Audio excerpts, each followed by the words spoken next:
तो दूसरा यूज क्या है हम लोग का, this can be use to access current class method, ठीक है। तो इसमें method of current class can be invoked using this. ये चीज़ ना हम लोग बहुत कर रहे हैं, ठीक है, कर रहे हैं, लेकिन हमको पता नहीं कि वहाँ पे दिस यूज हो रहा है, पता कैसे है। और जो है ना, अगर दिस नहीं लगा होता है ना, कंपाइलर बैकग्राउंड में ऑटोमेटिकली दिस लगा देता है, उसके बाद मेथड लगाता है, ठीक है। देखो देखो अभी बताएंगे, जैसे दिखाएंगे तो समझ आ जाएगा। हाँ। देखो एक क्लास ए है, ए लिए क्लास, इसमें एक मेथड लिए void m, ठीक है, ये प्रिंट करता है हेलो m, ठीक है। दूसरा हम लोग क्लास लिए, दूसरा हम लोग क्लास है मेथड लिए, वो m लिए और ये प्रिंट कर रहा है हेलो, ठीक है, हेलो m प्रिंट कर रहा है। अब इसी के अंदर जो है ना, हम m को कॉल कर लिए m के अंदर।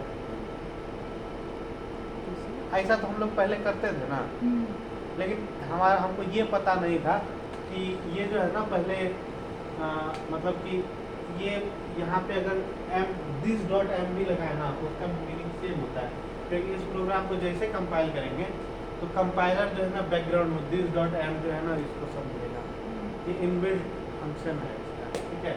तो हम लोग का यूजर्स क्या था कि हम लोग एक्सेस कर सकते हैं दिस लगा के करंट क्लास के मेथड को। तो जिस क्लास का ये पार्ट है उसी क्लास के मेथड को एक्सेस करेगा ना।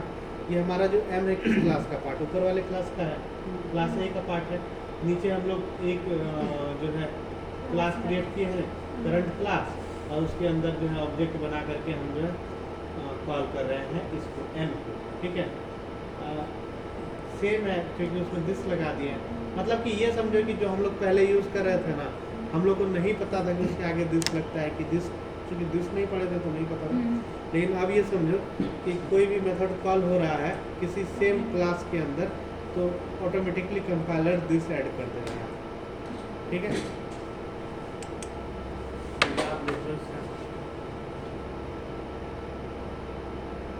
तुम कहाँ गया था, रूम पे सोने? अरे वो मेरा रूम पार्टनर नहीं है ना, तो उसका कपड़ा बाहर फेंक दिया तो अगर करते करते बैठ गया, उसके बाद आराम मिल गया तो बैठे ही रह गए। मैं सोचा कि मैसेज तो जरूर आएगा ग्रुप में, कुछ नहीं आया। तो 3 बजे तो मुझे लग रहा है कि 3 बजे से क्लास स्टार्ट हो, मैसेज आता ही कहाँ है तो पार्टनर। हम तभी से सेटअप वेटअप कर रहे थे तो तुम लोग बोले 2 बजे से स्टार्ट हो जाएगा। ये हम इंतजार ही कर रहे थे ना लोगों का। हमको लगा तुम यही बैठा है इसको हम देखे थे कि क्लास में बैठा है, तो हम निश्चित थे कि आएगा। नहीं थे कि वो तो हम नहीं जाते, वो आ रहा है ना, तो मैं सोचा कि जल्दी से उधर जा आने से पहले मैं तक इसका तबाह इतना लेट हो गया, सब पहले आ गए। फेंक दिया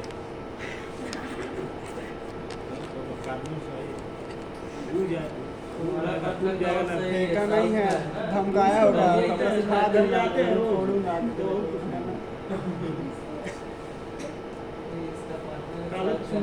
नहीं समझता है, गाली वाली दे देता है तो किसका नंबर है पिंटू? तुम्हारे लिए तो नहीं पता। नहीं तो ये गाली देते हैं उनको या ये जो है ना ये प्रोग्राम है हमारा। तो अगर हम यहाँ पे दिस डॉट m लगा दें, दिस डॉट m लगाते हैं या जो भी करें, इसका मीनिंग सेम होगा, ठीक है। जैसे कि अभी हम जो है ना दिस डॉट m को कमेंट किए हुए हैं, ठीक है, m लगा करके कॉल कर रहे हैं। तो यहाँ पे देखो क्या प्रिंट होगा, अरे क्या है? 5 मिनट के बाद अरे भैया इसको वहीं बोलो पीछे जाए। हम क्या किया भैया, गलत बात। सही बात है, चलो आँख मारो इसको समझ में। लड़कियों के बीच रिलेशनशिप जब में से जा रहे बनाई है तब से इनका बिहेवियर चेंज हो गया है आज। वो क्या है ना, ठीक है, थैलेमस में ज़्यादा एक्टिव हो गया कल आना कल। हाइपोथैलेमस। चलो ना उधर चले जाओ, मैं नहीं जाऊँ। गोरी ना गोरी लंबी। गलत बात है। हम लोग ये क्या बोलते हैं, अरे मैम मेरी आंटी है। अरे नहीं आंटी नहीं तो कभी किया मेरे को बहुत मालूम है। देखो देखो, ये एक में हमने अभी एम लगा के डायरेक्ट एम को कॉल कर रहे हैं, ठीक है। हाँ। उसके बाद हम दिस लगा के कॉल करेंगे।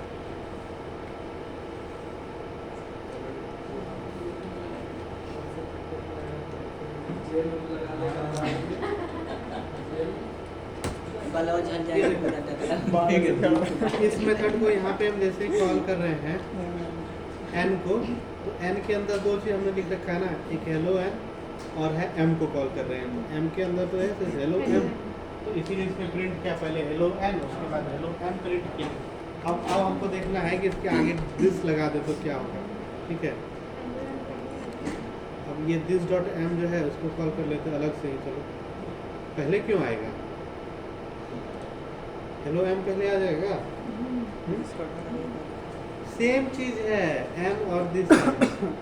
पहले हमको नहीं पता था कि अगर सेम क्लास में लोग मेथड कॉल कर लेते हैं तो कंपाइलर दिस ऐड कर देता है। हमको बस जानना ये है कि अगर हम दिस यूज़ करें चाहे नहीं करें। हम लोग कहाँ यूज़ किए हैं ऐसे वाला प्रोग्राम, मतलब मेथड को ही मेथड दूसरे मेथड में कॉल करने वाला, नहीं, मतलब ये बिना ऑब्जेक्ट स्टार्टिंग बनाए। में बताया था, ऊपर में बनाया किसी के। बिना ऑब्जेक्ट बनाए सेम मेथड को हम लोग ऑब्जेक्ट बना कर ही कॉल किए हैं। ऑब्जेक्ट बना करके ही कॉल किए हैं, ठीक है। तो ऐसा कर सकते हैं ना, सेम हाँ। प्रोग्राम के अंदर जैसे रिकर्जन था ना, अच्छा। सेम मेथड खुद को ही कॉल कर ले रहा था। ये पेन फिर कौन देगा? अब देखो इसको कंपाइल करते हैं, क्या आएगा इसका आउटपुट। पहले तो ये होगा एम कॉल होगा, नहीं? यहाँ पे ये जो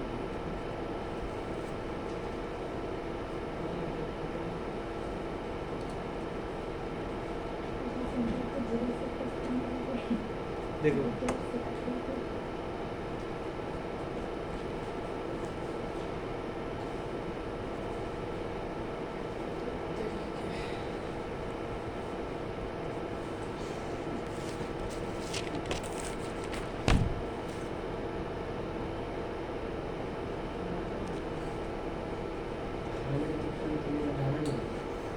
ये देखो ये है ना, पहले तो हम कॉल किए एम को, ठीक है। एम दो चीज प्रिंट एन, सॉरी यहाँ पे हम लोग मेथड किसका बना रहे हैं, एन का बना रहे हैं ना। तो एन दो चीज प्रिंट करेगा, एक इसको प्रिंट करेगा और ये एम कॉल करेगा इसको एम, और उसके बाद दिस डॉट एम जो है ये भी तो सेम चीज को, तो एक तो इस लाइन के लिए आएगा हमारा हेलो एन, इस लाइन के लिए आएगा हेलो एम, फिर इस लाइन के लिए भी सेम मैसेज आएगा हेलो एम, ठीक है। दूसरा यूज क्लियर, क्या है दूसरा यूज, करंट क्लास के मेथड को एक्सेस करते हैं। अच्छा, जब करंट क्लास के मेथड को एक्सेस करते हैं तो मेथड और कंस्ट्रक्टर तो सेम चीज़ है, बस नाम का फर्क है। तो दिस का यूज हो सकता है करंट क्लास के कंस्ट्रक्टर को भी कॉल करने के लिए, हो सकता है ना, वो हो सकता है। तो तीसरा यूज इसका वही है, use to invoke current class constructor. और कंस्ट्रक्टर करंट क्लास कंस्ट्रक्टर को कैसे कॉल करते हैं, तो मान लो कि कंस्ट्रक्टर, चलो प्रोग्राम में सीधा देखते हैं।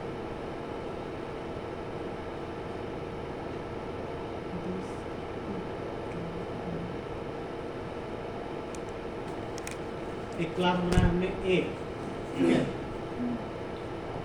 ये हम बना रहे हैं डिफॉल्ट कंस्ट्रक्टर के लिए, ठीक है। एक क्लास बनाया ए, कंस्ट्रक्टर लिया A, no return type, constructor return type नहीं होता है, होता है कंस्ट्रक्टर रिटर्न टाइप होता है। कंस्ट्रक्टर विद पैरामीटर हो सकता है, क्योंकि कंस्ट्रक्टर जो है ना ऑब्जेक्ट बनाने के साथ ही कॉल हो जाता है। उसको रिटर्न कराएंगे तो वैल्यू स्टोर कहाँ कराएंगे उसका, तो वर्ड भी नहीं डायरेक्ट कॉल हो जाता है वो, और जो भी उसके अंदर सारे एग्जीक्यूट हो जाते हैं। तो कंस्ट्रक्टर विदाउट पैरामीटर है, ठीक है पहला। दूसरा है हमारा कंस्ट्रक्टर विद पैरामीटर, ओवरलोड किया है, ओवरलोड किया ना कंस्ट्रक्टर को, सेम कंस्ट्रक्टर। अब जो है ना यहाँ पे अब हमको कंस्ट्रक्टर को कॉल करना है। देखो इस कंस्ट्रक्टर को इसके अंदर कॉल किया है यूजिंग दिस, सीधा दिस लगा के ब्रैकेट डाल देंगे, वो कंस्ट्रक्टर कॉल हो जाएगा। अब उसी में अगर पैरामीटराइज्ड कंस्ट्रक्टर है तो इसके अंदर जो है ना आर्ग्यूमेंट डाल देंगे, पैरामीटराइज्ड कंस्ट्रक्टर कॉल हो जाएगा। समझ आया? नहीं आया? देखो क्लास है ये समझ आया, कंस्ट्रक्टर समझ आया, ठीक है। यहाँ पे दूसरा कंस्ट्रक्टर ये समझ आया। यहाँ पे अगर हमको इस कंस्ट्रक्टर को कॉल करना है, इसके अंदर कोई भी आर्ग्यूमेंट नहीं है, आर्ग्यूमेंट पैरामीटर लिस्ट नहीं है। इस कंस्ट्रक्टर को कॉल करेंगे तो हमको जो है कोई आर्ग्यूमेंट की जरूरत नहीं है। तो हमारा यूजेस करता है दिस का कि this can be use to invoke current class constructor also, ठीक है। तो यहाँ पे जैसे हम दिस एक मेथड के रूप में लेंगे तो ये करंट क्लास के कंस्ट्रक्टर को कॉल कर लेगा, और चूंकि इसमें कोई आर्ग्यूमेंट नहीं डाल रहे हैं तो ये जो है ना नो आर्ग्यूमेंट वाला कंस्ट्रक्टर को कॉल करेगा, ये इसको कॉल नहीं करके इसको कॉल करेगा। ये समझ आया? ठीक है। तो यही है इसका यूज, मतलब कि ये करंट क्लास के कंस्ट्रक्टर को कॉल करेगा, ठीक है। अब यहाँ पे हम जो ये कंस्ट्रक्टर है इसमें देखो क्या डाले हैं, एक तो दिस से इसको कॉल कर लिए इस कंस्ट्रक्टर को, और ये x को प्रिंट कर रहा है, इंट x का वैल्यू। अब ये पैरामीटराइज्ड कंस्ट्रक्टर है तो इसका क्लास जैसे हम क्रिएट करेंगे दूसरे क्लास में, तो यहाँ पे पैरामीटर पास करना पड़ेगा। तो अब जैसे ये पैरामीटर पास करेंगे तो ये कंस्ट्रक्टर कॉल हो गया, ये दिस जो है इस कंस्ट्रक्टर को कॉल करेगा, और ये जो अंदर वैल्यू हम डाल रहे हैं ये प्रिंट स्टेटमेंट उसको प्रिंट कर देगा, है ना। अगर प्रोग्राम को कंपाइल करके देखें, मेथड ओवरलोड जैसे दिख रहा है। कंस्ट्रक्टर ओवरलोड, कंस्ट्रक्टर ओवरलोड भी पढ़ाए थे ना, मेथड ओवरलोड तो था ही। क्लास का नाम क्या है? Current class constructor 1।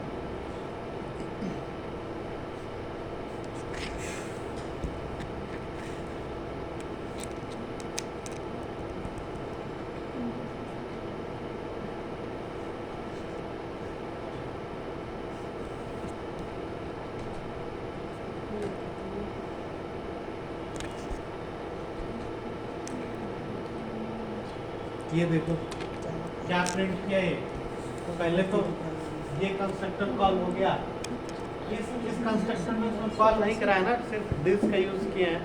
तो यही यूजेस हमको दिखाना था कि दिस का यूज हम जब कंस्ट्रक्टर को अगर कॉल करने के लिए करें तो भी हो सकता है, ठीक है। और दिस डॉट अगर मेथड को कॉल करना है तो दिस डॉट मेथड का नाम लगाएंगे, है ना, तो हमारा मेथड कॉल हो जाएगा। और कंस्ट्रक्टर है तो चूंकि कंस्ट्रक्टर को कॉल करने का यही तरीका ऑब्जेक्ट के साथ ही कॉल हो जाता है, तो दिस सिर्फ दिस लगेगा, इसमें दिस के आगे हम लोग पैरेंथेसिस लगा देंगे। इस ब्रैकेट को बोलते हैं पैरेंथेसिस, इस ब्रैकेट को हम लोग बोलते हैं पैरेंथेसिस। ये वाला जो ब्रैकेट क्या ले तो बकरी से आवाज निकल रहा है। ये जो हमारा ब्रैकेट है इसको हम लोग बोलते हैं पैरेंथेसिस, ठीक है। पैरामीटर नहीं, पैरेंथेसिस हर एक जगह बोलते हैं, पैरामीटर बोलते हैं। अरे अंदर डालते हैं इसको अंदर। ब्रैकेट नाम है वही, हाँ पैरेंथेसिस। अच्छा, हाँ सॉरी। इस ब्रैकेट को पैरेंथेसिस बोलते हैं। और जो हमारा ये ब्रैकेट है, ठीक है, ये बहुत ही गंदा सा ब्रैकेट है जो बनाना नहीं आता है। मुझे भी नहीं आता सर। और बन भी इसको जाता बोलते हैं curly braces, curly braces. Curly bracket नहीं बोलते हैं, कर्ली कर्ली ब्रेसेस बोलते हैं। ब्रेसेस बोलते हैं। और उसके बाद जो है ना उल्टा हमारा नागिन। ये वाला है, स्क्वायर ब्रैकेट। इसको बोलते हैं हम लोग स्क्वायर ब्रैकेट, ठीक है।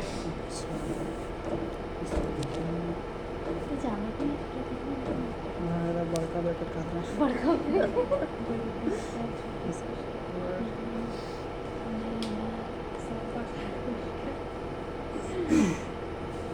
हाँ कर्ली ब्रेसेस। उल्टा ना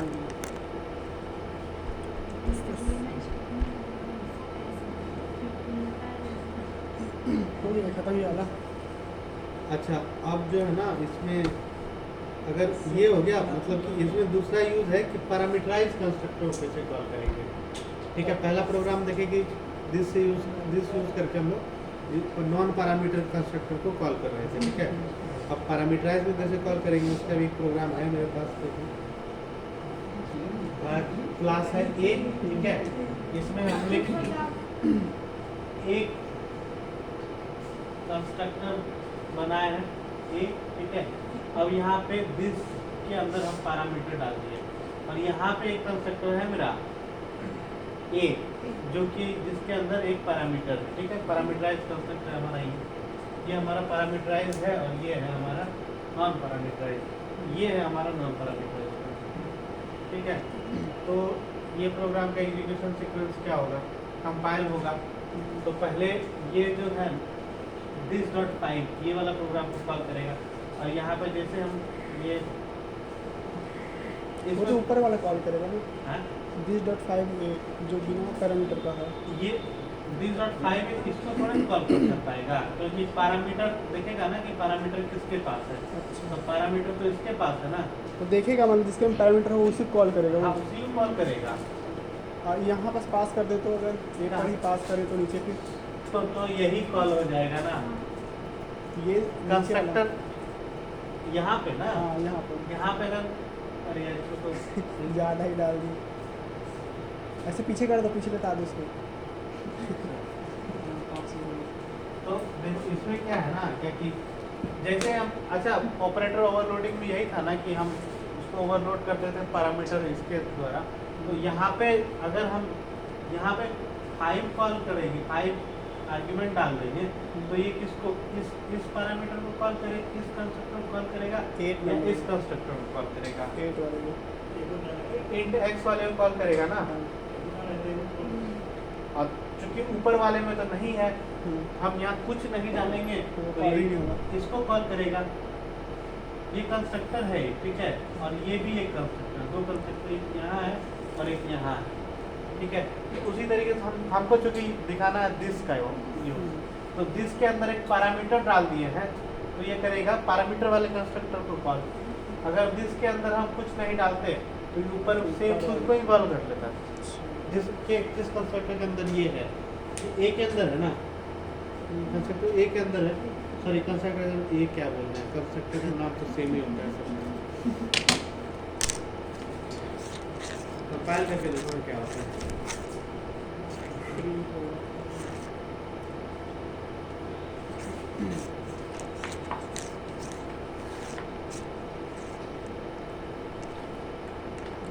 करंट क्लास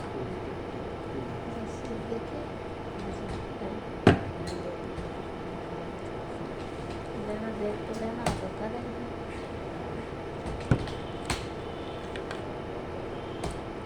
सामने से कौन सा करेगा? ये देखो इसके अंदर है, देखो सबसे पहले हम ये जैसे ही हमने इसको ऑब्जेक्ट क्रिएट किया, इसके अंदर कुछ नहीं डाला है, सबसे पहले ये यहाँ जाएगा, ए के अंदर जो है ना इसको कॉल कर लिया, ठीक है। तो ये 5 जो वैल्यू दिस में डाले हैं ये एक्स में आ गया और यहाँ से ये प्रिंट हो गया। पहले 5 प्रिंट हुआ, उसके बाद system dot out dot print L, उसके बाद हेलो ए प्रिंट हुआ, ठीक है। अच्छा मान लो जैसे यहाँ पे हम लोग जो है ना इसके अंदर दिस के अंदर 5 डाला, जिसके अंदर 5 हटा लें तो क्या होगा, ऊपर वाला ही को कॉल करेगा, वो डिफरेंस देगा शायद। ऊपर वाले मेथड को कॉल, कंस्ट्रक्टर को कॉल करेगा, क्योंकि हम लोग पैरेंथेसिस लगा दे रहे हैं ना आगे, वो तरीका हम इसको कॉल करने का, कंस्ट्रक्टर या मेथड को कॉल करने का। तो ये एक तरह का रिकर्जन हो जाएगा यहाँ पे।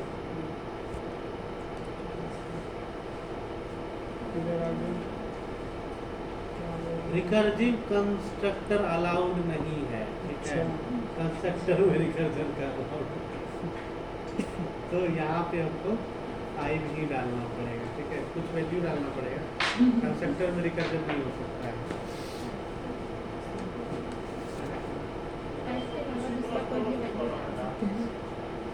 रिकर्जन एक कंसेप्ट है, सी प्लस प्लस जावा सी सब में। अरे ये रिकर्जन प्रोग्रामिंग कंसेप्ट है, एक प्रोग्राम लिखने का एक तरीका है।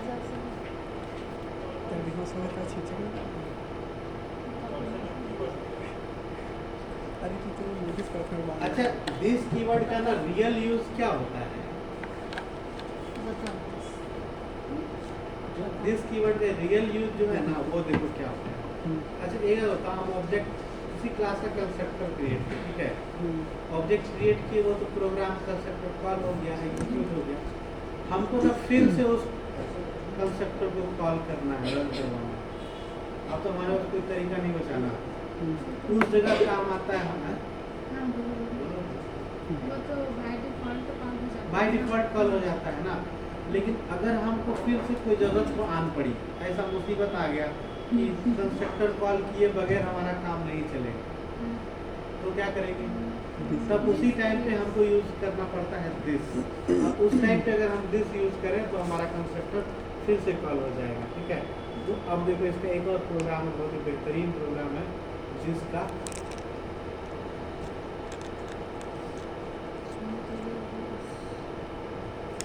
जिसका रियल यूज।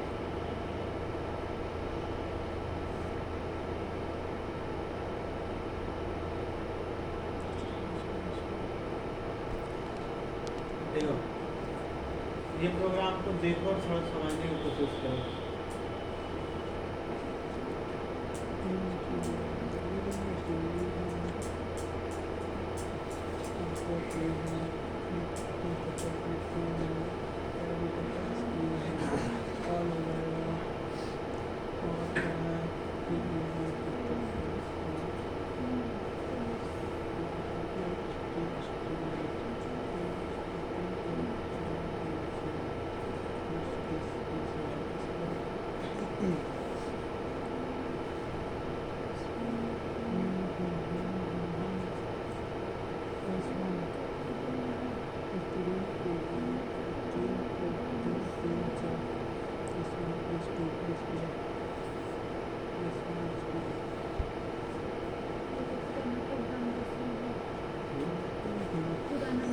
कुछ तो अंतर है। ये स्टूडेंट का student int roll number string name string course fee ये बस है। स्टूडेंट का क्लास पास का मेथड जिसका यूज नहीं है जिसका यूज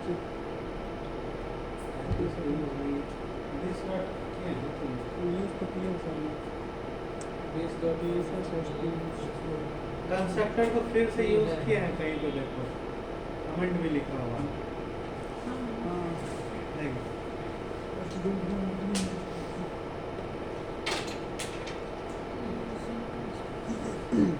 क्लास लिए, ठीक है, ये सारा हमारा हो गया इंस्टेंस वेरिएबल, ठीक है।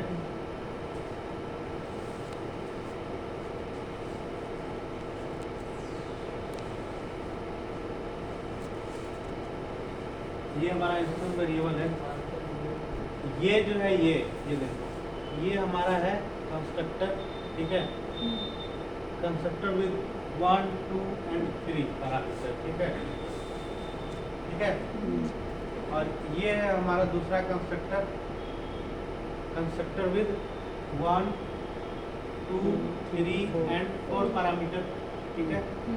ये है हमारा दूसरा कंस्ट्रक्टर। ये है पहला कंस्ट्रक्ट 1, इसको डाल दो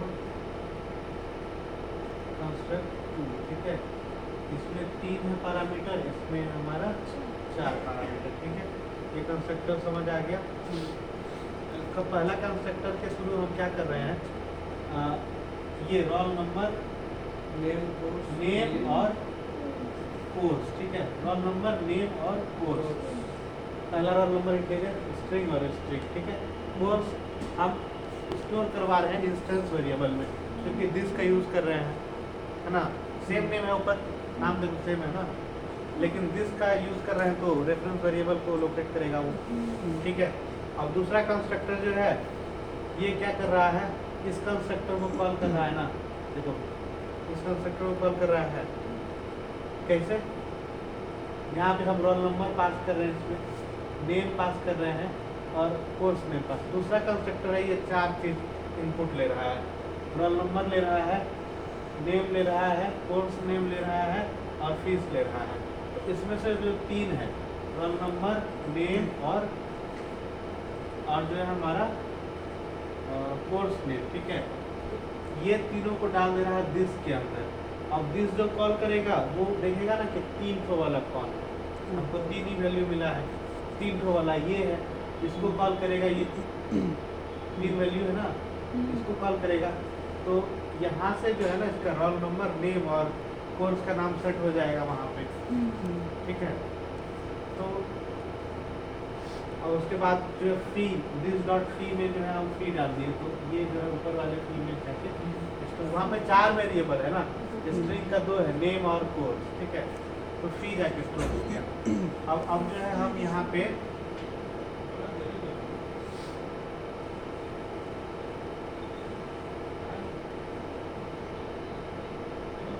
फी डाल दिए, फिर उसके बाद हम डिस्प्ले करा दिए, ठीक है, रोल नंबर, नेम, कोर्स और फीस, ठीक है। तो यही हमारा यूज़ है जो कंस्ट्रक्टर का है, कि हम इसको रीयूज़ कर रहे हैं ना कंस्ट्रक्टर को, क्योंकि जैसे ही एक बार कॉल होता, एक बार इसका ऑब्जेक्ट क्रिएट होता, तो ये तो कॉल होके ख़त्म हो जाता ना, ये भी कॉल होके ख़त्म हो जाता। लेकिन जैसे ही हम ये यूज़ किए ना, मतलब दिस का यूज़ किए, तो ये हमको फिर से हमको यूज़ करने के लिए मिल रहा है इसका, ठीक है। तो अब यहाँ पे उसमें वैल्यू पास किए हैं, पहला जो है इसमें 3 वैल्यू पास किए हैं, तो ये कंस्ट्रक्टर हमारा कॉल नहीं होगा, ऊपर वाला ही खाली कॉल हो जाएगा। और उसके बाद इसमें 4 वैल्यू पास किए, तो जैसे इसको प्रिंट कराया, तो ये वाला, इसमें तो कंस्ट्रक्टर ऊपर वाला ही, नीचे वाला कॉल होगा ओनली, और नीचे वाला कॉल होगा तो ये इसको कॉल करेगा ऑटोमेटिक। अब देखो यही यूज़ है ना, देखो ऊपर वाले में तो ये कंस्ट्रक्टर कॉल नहीं, ये कंस्ट्रक्टर तो एग्जीक्यूट हुआ होगा लेकिन कॉल नहीं हुआ, ठीक है। लेकिन इसके थ्रू जो है हम इसमें 4 वैल्यू पास किए हैं, तो ये कंस्ट्रक्टर ऑब्जेक्ट क्रिएट किए हैं, तो ये कंस्ट्रक्टर चला होगा, लेकिन जैसे ही इसके अंदर आया होगा तो फिर से इसको कॉल किया होगा, है ना, रीयूज हो रहा है कंस्ट्रक्टर।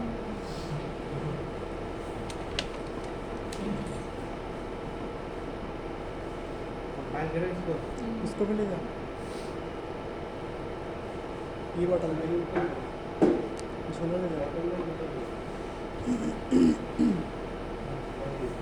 और की बोतल है वो ये वहाँ पे रखा हुआ है। भरा है, अरे पानी ठीक तो बाहर है। गर्म पानी है, पानी ठीक तो बाहर है। उबला पानी है। अरे अभी तक उबला पानी नहीं जाएगा नीचे, जाकर तो वापस कैसे मतलब वो पानी नीचे से बाहर निकल रहा है।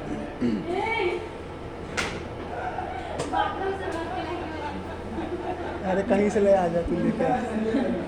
बाथरूम से लड़के लाओ।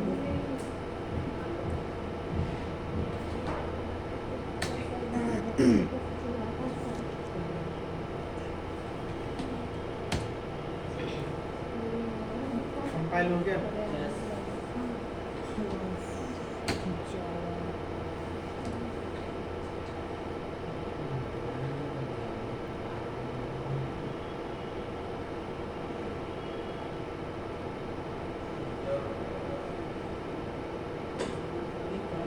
अच्छा देखो, पहला जो हम ऑब्जेक्ट क्रिएट किए, ठीक है, ये किस मेथड को कॉल कर रहा है, वॉइड डिस्प्ले को कॉल कर रहा है ना। डिस्प्ले के अंदर हम 4 चीज़ प्रिंट करवा रहे हैं, है ना। तो पहला ही जब हम जो हमारा पहला ऑब्जेक्ट है S1 जब कॉल हुआ तो उस टाइम पे तो 3 ही वैल्यू गया ना, इसीलिए पहले 111 डाला, अंकित डाला, जावा डाला, और जो फीस वाला था हमारा उसमें 0 डाल दिया, क्योंकि नल वैल्यू मतलब कुछ डाले नहीं। फिर S2 जो कॉल हुआ हमारा, S2 डॉट डिस्प्ले, इसमें जो है ना ये 6000 रुपये फी में चला गया, तो ये यहाँ पे 6000 है ना।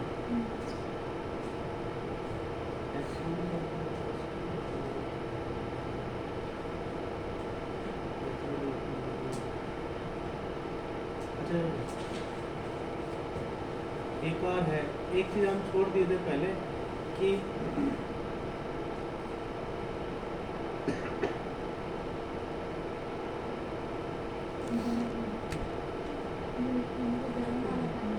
भाई ठीक है।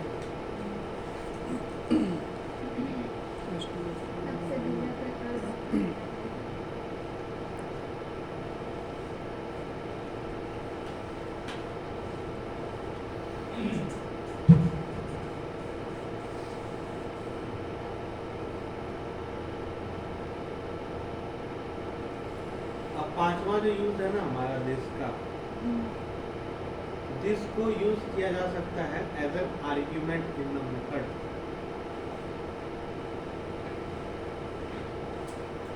किसी मेथड के आर्ग्यूमेंट में भी हम दिस को यूज कर सकते हैं।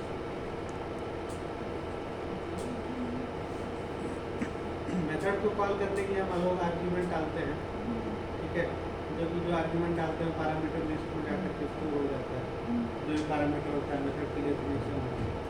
मेथड डेफिनेशन क्या होता है, जब मेथड क्रिएट करते हैं तो उसको जो काम करने के लिए कोड लिखते हैं वही होता है हमारा मेथड डेफिनेशन, है ना। इसमें हम लोग जो है ना दिस भी यूज कर सकते हैं, ठीक है। अब कैसे करेंगे, ये देखो प्रोग्राम,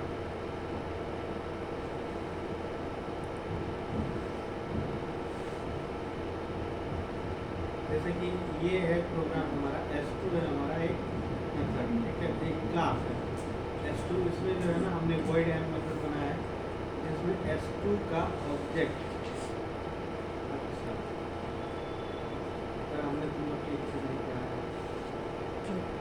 कि मेथड को एज एन ऑब्जेक्ट को एज एन पैरामीटर कैसे पास करते हैं, ठीक है, ये चीज़ नहीं पड़ा है। Passing object as an parameter to method, ठीक है, वो छोड़ दिए थे ना, तो इसे बाद में पढ़ाएंगे तो वो समय आ सकता वैसे मैं कल आए क्या है।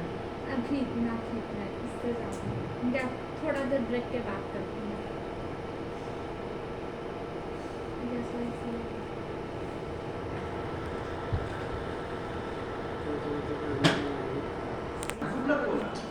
यहीं से बताएंगे तो इन लोग का रिपीट भी हो जाएगा। दिस की मैं पढ़ा था,